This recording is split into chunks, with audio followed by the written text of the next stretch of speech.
Welcome to another episode of Mike's Money Picks. Today on the podcast, we are going to be continuing our ranking series for the 2024 fantasy football season. Today with our overall players number 21 through 50. If you missed the first show, number 1 through number 20, make sure to check back on the list of videos on the YouTube channel or on the episodes for the audio feed.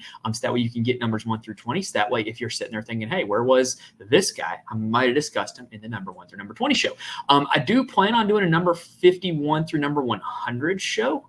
That one might be formatted a little bit differently from this one because it would be covering 50 players over quite a lot of ground there to cover with 50 players. So that show might be a little bit different, but I do plan on doing that. And if you would like access to the full rankings, remember, you can get my full rankings for the 2024 fantasy football season, as well as all of my tools for NFL best ball and college football best ball on my Patreon, patreon.com/MikesMoneyPicks, which also reminds me, if you are interested in learning more about best ball fantasy, which is the fastest growing form of fantasy football, I love it. Check out all of our best ball content, as well as our best ball college football content as well that are available on the channel from earlier this summer. All right. And if you're also wondering, this week is the overall rankings. Next week, we're going to go into our more positional rankings where we talk about, kind of our tiers and positional rankings, as well as our buy and sell list for the 2024 season, guys that I like and don't like for the 2024 season. So if you want to be here for that, make sure you subscribe to the channel. And then once the regular season starts, we will be here for weekly college football and NFL content coming your way. So you can be here for that if you are subscribed. All right, let's go ahead and dive in and let's kick things off with number 21. So my number 21 overall player is going to be Drake London of the Atlanta Falcons. He is my number 13th ranked wide receiver. And I got to be honest, these first two players here of this episode, number 21, Drake London, and number 22, Jalen Waddle, they are kind of in the same tier with the receivers that ended episode 1. So if you want to know who those guys are, make sure you go back and listen to our number 1 through number 20 show. But anyway, Drake London, number 21, he is my 13th ranked wide receiver on the board. He ranked as the wide receiver 37 overall in 2023. Now, one question I got from a friend who listened to the first show is they say, hey, Mike, why do you value so much the performance of the previous season? Why are you going over every single guy's standing from last year? Well, there's quite a simple explanation for that. Fantasy football is one of the things where past performance is one of the biggest indicators of future performance. And so in Drake London's case, seeing that he finished as wide receiver 27 in 2023, but me having him ranked as wide receiver 13, obviously I expect there to be some big improvement. Otherwise, for a lot of guys, you could just kind of look at how they did last year and kind of slot them in to where they finished last year, but, kind of evaluate, hey, did the personnel around them change? Were they affected by injuries? Did the coaching staff change? Did their team change? You can kind of look at all those factors that changed and come up with whether or not you need to move that guy up or down in your rankings. So Drake London was wide receiver 37 in 2023. I have him as my wide receiver 13, though. So why such a big jump? Well, Drake London, early in his NFL career, has shown an elite ability to earn targets. He is like a case study of what I want in a wide receiver. He had a 29% target share as a rookie in 2022, which ranked 5th in the league, and had a 23% target share in 2023 last year, which ranked 25th in the league. Now, the last year's target share isn't like super impressive, but you got to remember that last year, Falcons head coach Arthur Smith just showed a general disregard for getting the ball to his best playmakers. In case you cannot tell from these podcasts, not a fan of Arthur Smith in any way. And so Drake London really was not involved in the offense as he could have been. And also with the Falcons' struggles at quarterback, the targets weren't that valuable. They weren't always accurate. They weren't deep down the field. They weren't in the red zone a whole lot. And so with the Falcons coaching staff changing to being more of the Sean McVay system, and with the Falcons quarterback changing from Desmond Ridder to Kirk Cousins, I think that those targets are going to be more plentiful and more lucrative for Drake London this year. And so he comes in as my wide receiver 13. The only kind of quandary I have with Drake London is that when you draft him as wide receiver 13, you're kind of drafting him at his ceiling. I expect that's where he's going to finish, but I don't necessarily see him being a guy that can finish as a top 5 wide receiver. Now, the next guy, Jalen Waddle, who's my 14th ranked wide receiver, he's my number 22 overall player. I think he is a guy who absolutely has the ceiling to finish as a top 5 wide receiver. All it would take is a Tyreek Hill injury, because those two guys kind of have I don't want to say symbiotic, but they kind of have a relationship where when both of them are active, both of them tend to play well, but when only one of them is active, that one tends to play really well. Like both of them being active doesn't super hamper either of the status of them, but when only one of them is active, there's a big jump in production from the other one. So Jalen Waddle last year was wide receiver 21 in fantasy points per game, which was his worst finish in his career after being wide receiver 12 in fantasy points per game in 2022. Even with Tyreek Hill on his team, he still had a 23% target share. And so Jalen Waddle still getting a ton of targets, still a part of a very successful offense. I think that he has the ability to bounce back this year. And I also think that he has that contingent upside that if Tyreek Hill were to get injured, he would instantly be a top 5 wide receiver week in and week out. Jalen Waddle, my number 22 overall player, wide receiver 14 off the board. Next up, we have got, hold on, I got to figure out how to go to the next slide here because it's not working. There we go. Next up, we got a pair of running backs. Number 23 off my board is going to be my running back 9, Travis Etienne of the Jacksonville Jaguars. Travis Etienne had a very quietly successful 2023 season. He was running back 3 overall, running back 7 in fantasy points per game, and he was a true bell cow. He ranked in the top 7 among running backs in snap share, opportunity share, targets, carries, and weighted opportunities. That weighted opportunity stat is one I love because it factors in the running back's usage in the passing game. So in other words, this guy was used early and often. He was on the field all the time. You know, all the reports of Tank Bigsby coming in to steal some of Travis Etienne's work, not very true. So Travis Etienne is a guy who's very secure in his bell cow status. I think that he is very much primed for a similar finish in 2024 to what he had in 2023. I just think that the guys I have ranked ahead of him have a little more upside. And that's not a slight on Etienne. Like, he's still running back 9, number 23 overall. You can come away from the 3rd round of your draft with Travis Etienne and be pretty darn happy. Now, number 24, right behind him, is going to be my running back 10, Derrick Henry, now of the Baltimore Ravens. So much was made last year about Derrick Henry kind of falling off, but he really didn't fall off that far. He was still running back 8 overall and running back 16 in fantasy points per game with the Tennessee Titans last year. And that was with Tyjae Spears cutting into his workload, a pretty big deal. Derrick Henry's snap share and opportunity share were at its lowest since 2018. So he was able to still be productive on a low snap share. So I think that with Derrick Henry now being on the Baltimore Ravens, there's a few things that we know to be true. There's a few things that we know not yet whether or not they are true. What we know to be true is that the Baltimore Ravens offense is much better and their offensive line is much better than the Tennessee Titans. What we also know to be true, which is from a negative perspective, is that Derrick Henry will not be involved in the passing game. He never has in his career. And Baltimore is also a team that employs a committee of backs. They've not given a running back over 50% of the snap share in the last 4 seasons. They have been one of the worst running back by committees in the entire NFL in the last 4 years. And so the counter argument to that would be, hey, well, they've never had a back like Derrick Henry. That's accurate. So the question becomes is, will Henry, with an improved offensive line, with an improved offense, return back to workhorse status? If he does, he has the potential to finish as a top 3 fantasy running back this year. If he does not, he has the potential to flame out. But the upside, combined with what we know about Derrick Henry and what we know about the Baltimore Ravens and the fact that they love to run the football, still puts him as my 10th running back off the board, number 24 overall. Next up, we've got a bunch of wide receivers that this is really a really hard tier to rank. Number 25, my 15th wide receiver, is going to be Brandon Ayuk, currently of the San Francisco 49ers. Number 26, Cooper Kupp, wide receiver 16 with the Los Angeles Rams. Number 27, Nico Collins, wide receiver 17 of the Houston Texans. Number 28, Devontae Adams, wide receiver 18 of the Las Vegas Raiders. So let's start with Ayuk. Look, he was really good last year. He was wide receiver 14 overall, wide receiver 16 in fantasy points per game. That was while playing on a hyper-efficient San Francisco 49ers offense. The efficiency of that offense is insane because none of their guys ranked really high in targets, but yet all of them had good fantasy finishes. Brandon Ayuk ranked 30th overall in targets. That efficiency will simply not be the same if he were to get traded anywhere else. And we know that there's a ton of trade rumors on him. He's a guy that I would certainly re-rank lower if I knew where he was getting traded to. If I knew that he wasn't getting traded, I'd probably have him a little bit higher.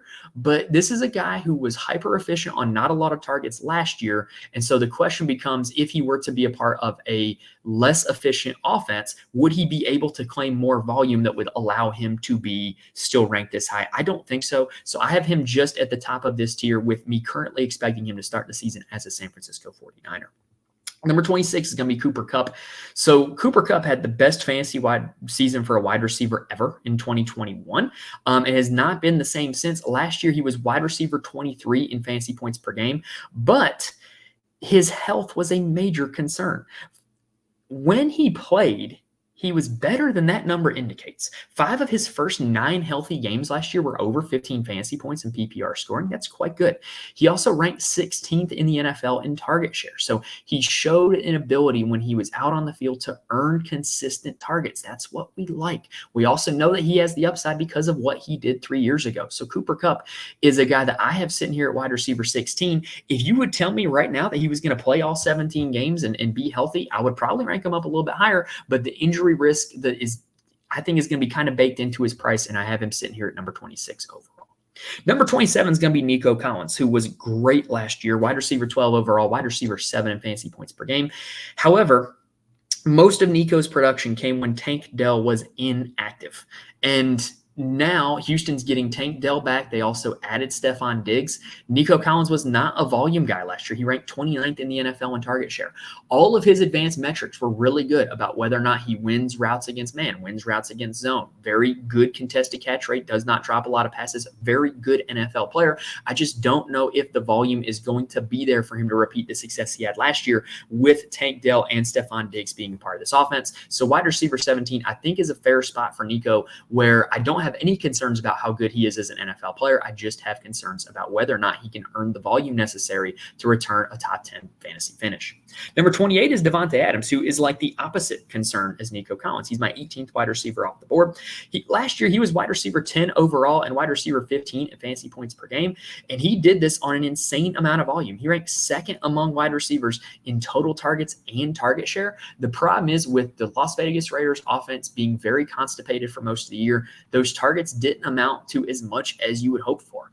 And this is a team that, now being head coached by Antonio Pierce, I think they're going to set an identity that they are going to run the football. I do not expect their quarterback play to be very good, whether it is Gardner Minshew or Aiden O'Connell. And I don't expect the same passing volume to be there for Davante Adams. Plus, there's age concerns. I just simply don't know if he's going to be able to separate and win against man coverage the way he used to when he was younger. So a lot of red flags on Davante Adams, even though I do think he is still certainly the guy in this Raiders offense that you want. But he's going to come in as my wide receiver 18, number 28 off the board.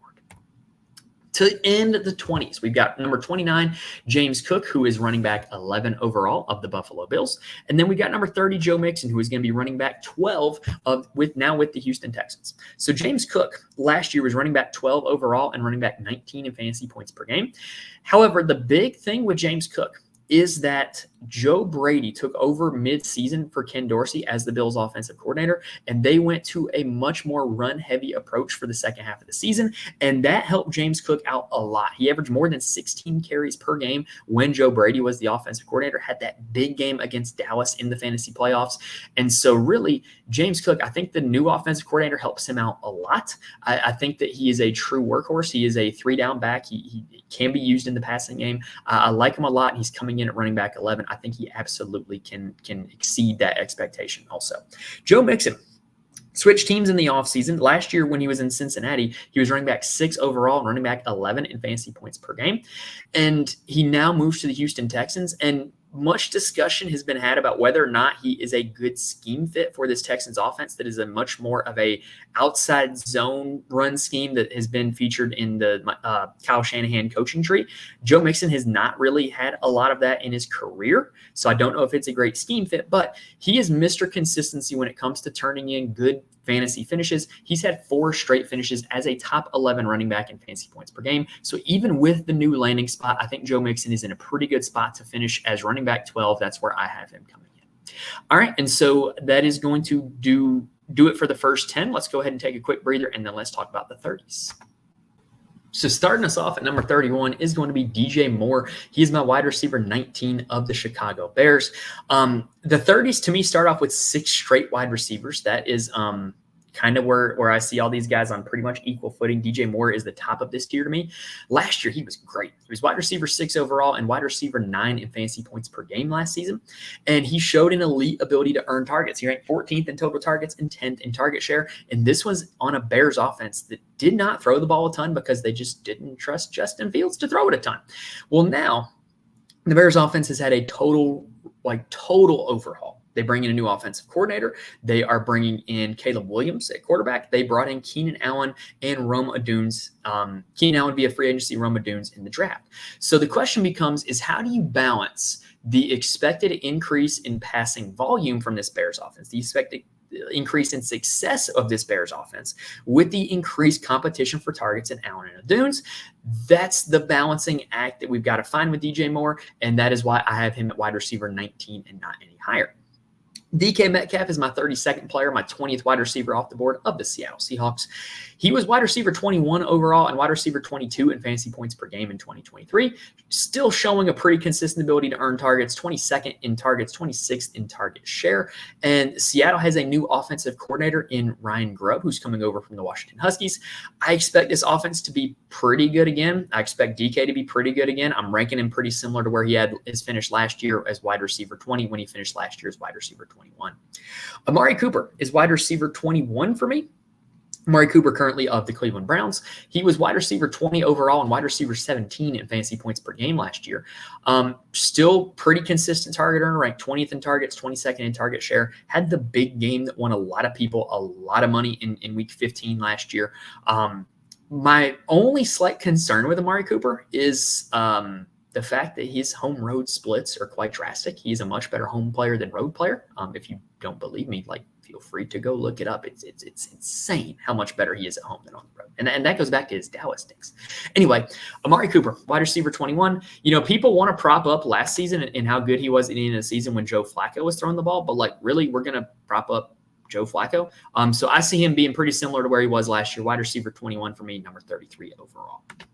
Number 34 is Devontae Smith. He's my 22nd wide receiver. He was wide receiver 19 overall and wide receiver 20 in fantasy points per game last year. Ranked 23rd in targets, 28th in target share. So I have him ranked pretty similar to where he finished last year as well, just because I don't really know how to project this Eagles offense. I know that Kellen Moore is going to be there. I know that they're going to throw the ball a little bit more. I know that they're going to be a little bit faster tempo, so there's going to be more snaps, more pass attempts to go around. I just don't know how many of them are going to go to Devontae Smith.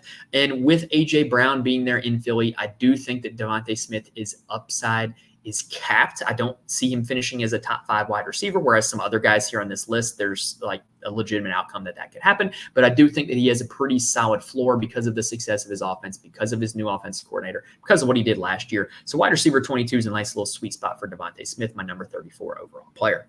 Number 35 is Malik Neighbors of the New York Giants. He is my wide receiver 23. And look, he was the second wide receiver prospect coming into the draft right behind Marvin Harrison Jr. He probably would have been the first wide receiver taken in most NFL drafts. And with the New York Giants, they're getting back healthy this season, and there is no major competition for targets. This is a team that has not had a receiver top 1,000 yards in the Daniel Jones era, but they've never had a wide receiver like Malik Neighbors. So I expect Malik Neighbors, whether the Giants offense is good, bad, mediocre, whatever, I expect him to be a volume monster. And so to me, your willingness to draft him earlier or later than number 35 is going to depend on where you think the success of the Giants offense is going to land. I feel pretty good about the median outcome for him being right around where he's at, wide receiver 23. Zay Flowers is number 36 for me. Zay Flowers of the Baltimore Ravens. He is my wide receiver 24. Last year, he was wide receiver 31 overall and in fantasy points per game. He was 26th in targets, 20th in target share. He is the elite target earner of this Ravens offense. Entering year 2 of it, I expect him to be pretty good again. Wide receiver 24 is a nice spot for him.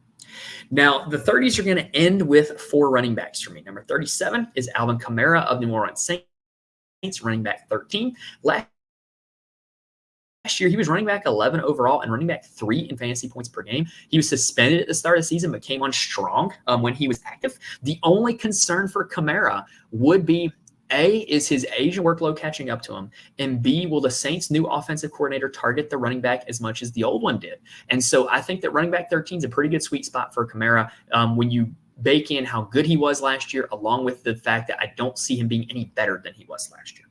Number 38 is Rachaad White of the Tampa Bay Buccaneers. He's my 14th running back off the board. Speaking of guys who can't really be better than they were last year, he was running back 4 overall, running back 10 in fantasy points per game, ranked 4th in the league in weighted opportunities. Tampa just utilized Rachaad White as a total workhorse last year. They targeted him in the passing game quite a bit. They used him in the run game a ton. And I just don't see the volume being the same as it was last year. They drafted Bucky Irving. And look, y'all, think about NFL teams, NFL front offices. They don't just draft guys in the first 3 rounds of the NFL draft just to draft them. There's usually a plan for the guys in the first 3 rounds. So clearly they have plans to get Bucky Irving involved and maybe eventually supplant Rachaad White. So that concerns me a little bit. I just don't see any way he repeats the volume. He was not very efficient with all that volume, all things considered. And so wide receiver or running back 14 is kind of a spot that I have for him. And honestly, y'all, you hear fantasy analysts all the time talk about the running back dead zone. These 4 guys would be the dead zone, in my opinion, where they all have upside, but they all have concerns, and you can be big time right with these guys. You can also be big time wrong with these guys. I would not fault anyone for opting to take somebody else here in this spot. Now, number 39 is going to be Kenneth Walker of the Seattle Seahawks. He's my 15th running back off the board. Last year, he was running back 19 overall and running back 20 in fantasy points per game.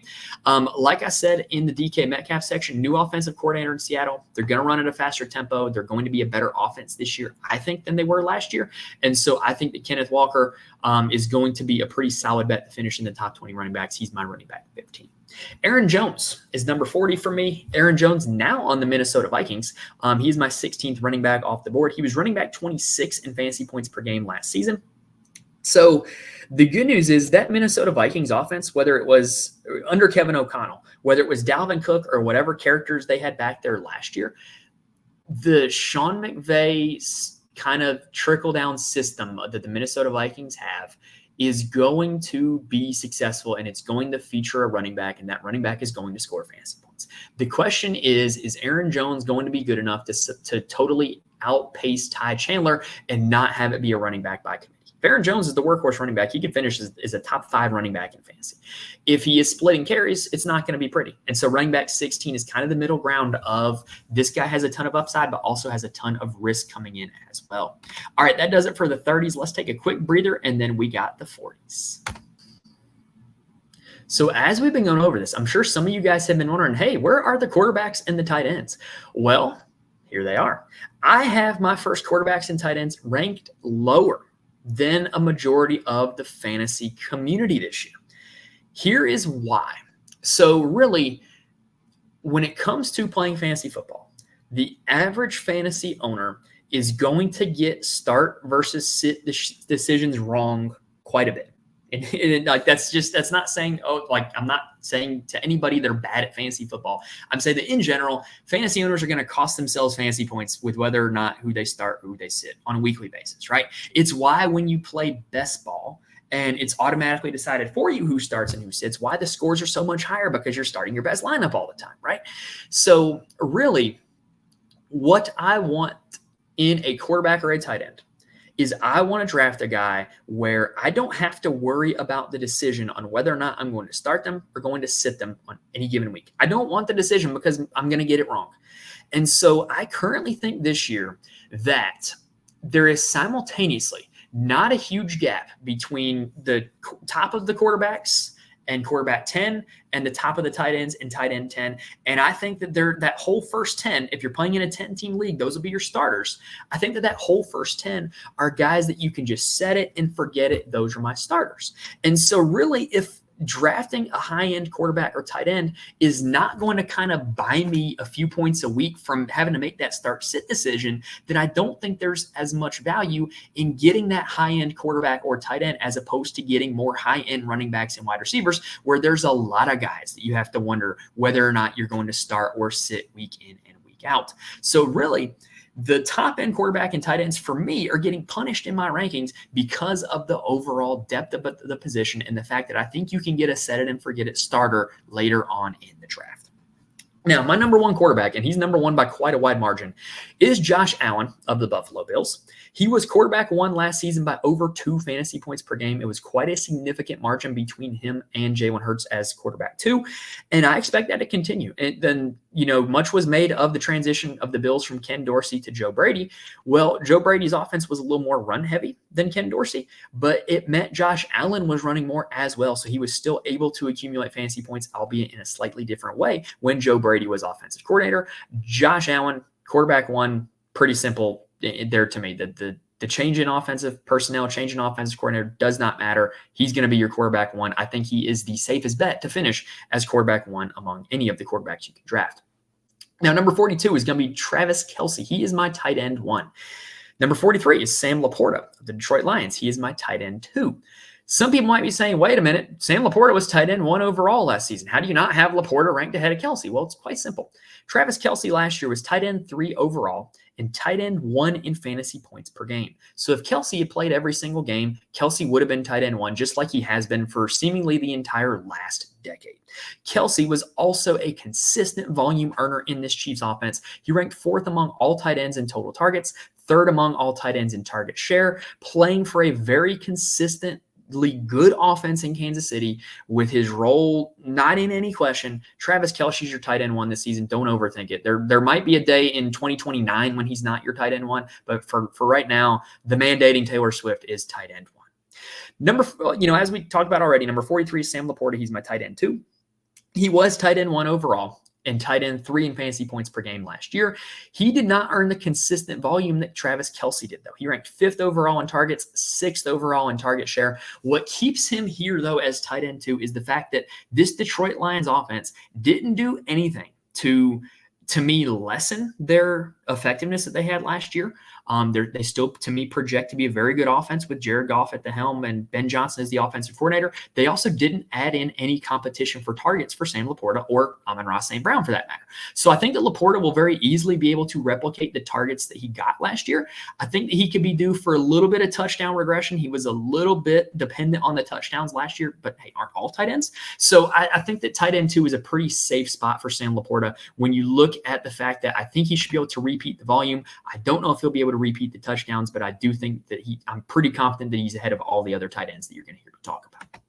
Number 44 is going to start my next tier of wide receivers. It's Michael Pittman Jr. of the Indianapolis Colts. He is my wide receiver 25. He was quite good last year. He was wide receiver 13 overall, wide receiver 14 in fantasy points per game. Also quite good at earning targets, ranked 9th in targets, 4th in target share. So why do I have him projected for 12 spots lower than where he finished last year? Well, it's quite simple. I just think the passing volume of the Indianapolis Colts is going to go down now that Anthony Richardson's at quarterback. When you have a mobile quarterback, you're going to run the ball more. You're going to let him run the ball more. And so I just don't see Michael Pittman Jr. repeating the same amount of total volume that he had last year, even though he is still going to be pretty effective at earning targets and scoring fantasy points. I just don't think it'll happen at the frequency that it did last year, playing most of the season with Gardner Minshew.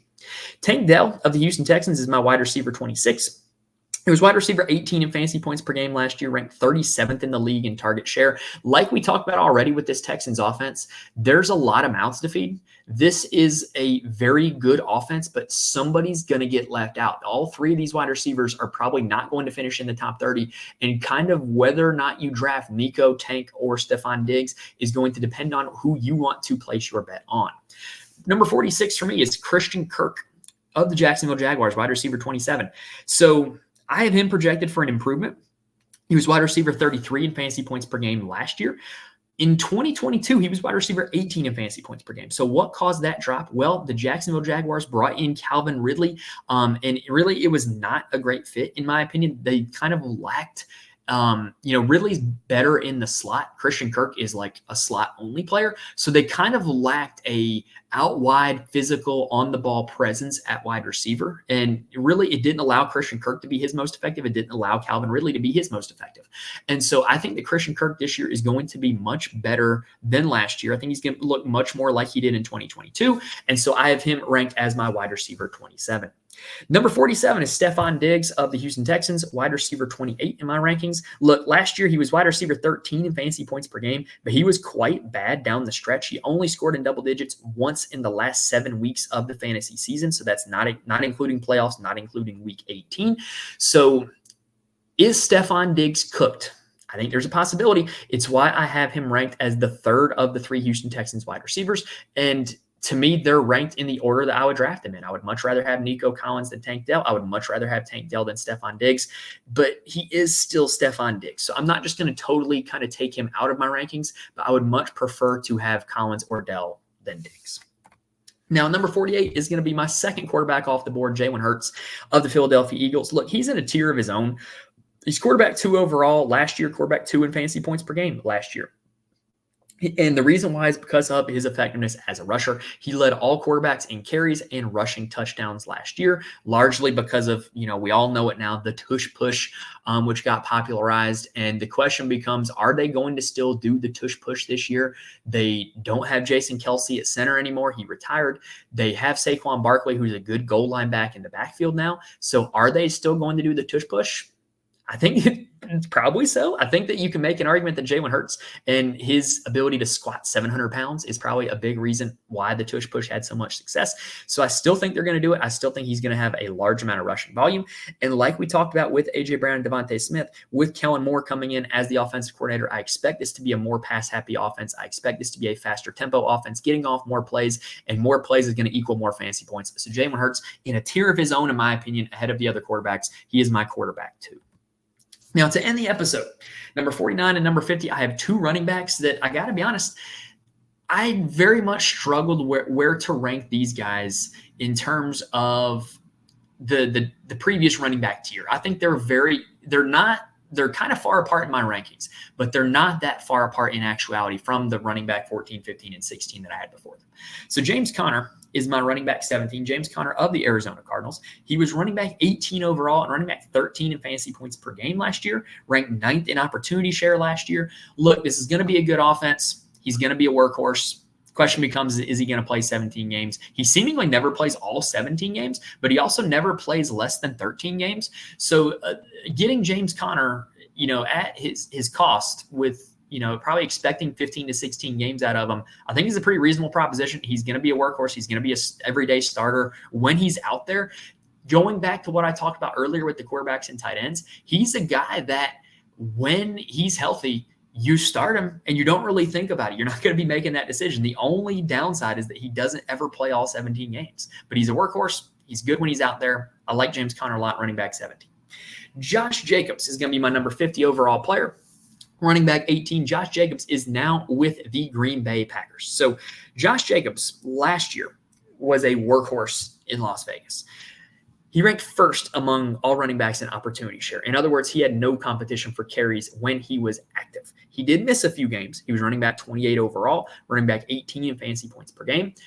The Green Bay Packers have never really been an offense to give a workhorse load to a running back. You think about all the years of them having Aaron Jones and Jamal Williams and, like Aaron Jones and A.J. Dillon last year. So you just don't really know what to make of whether or not Green Bay is going to make him a workhorse. If Green Bay makes him a workhorse like he was in Vegas, then he has the potential to finish as a top 10 running back. I don't think that's very likely, though, considering Green Bay's long-term historic use of running backs under Matt LaFleur. All right, so that is going to do it for this episode, y'all. So remember, if you do want access to the full rankings as well as all the best ball tools, and once the regular season starts, all my weekly DFS course and recommendations, head on over to the Patreon, patreon.com/MikesMoneyPicks. If you're looking to get started on a DFS player prop or sportsbook site, with the start of the NFL season, it's a great time to get started and all that. Head on over to Sign Up Expert, signupexpert.com/MikesPicks. It helps me out when you use my links on there, but it also has all of the best offers and promo codes if you are a new user on any of those sites. So I would highly recommend that if you are interested in doing so. But other than that, that's going to end this episode, y'all. So hopefully this episode was able to help you get a lot of ideas, a lot of information in, and help you get prepared for your fantasy drafts. We're going to continue this series with 51 through 100 later on in the week. And then next week, we're going to be starting our position by position analysis as well. So make sure you're subscribed to the channel so that way you can be here for that. Also, please do me a big time favor and hit the like button on your way out. It helps me out a ton when you guys do that. It helps the videos get noticed, helps the channel grow. And also, I'm closing in on 500 subscribers on YouTube. So if you could help me out and hit that subscribe button, help me get to that 500, I would very much appreciate it. All right, so that's going to do it for this episode, y'all. I will see y'all next time for number 51 through 100. But hopefully I was able to give you guys some good information here in this episode. Hopefully I'm able to help you win your fantasy leagues this year. Thank you guys for watching and listening, and I will see you next time.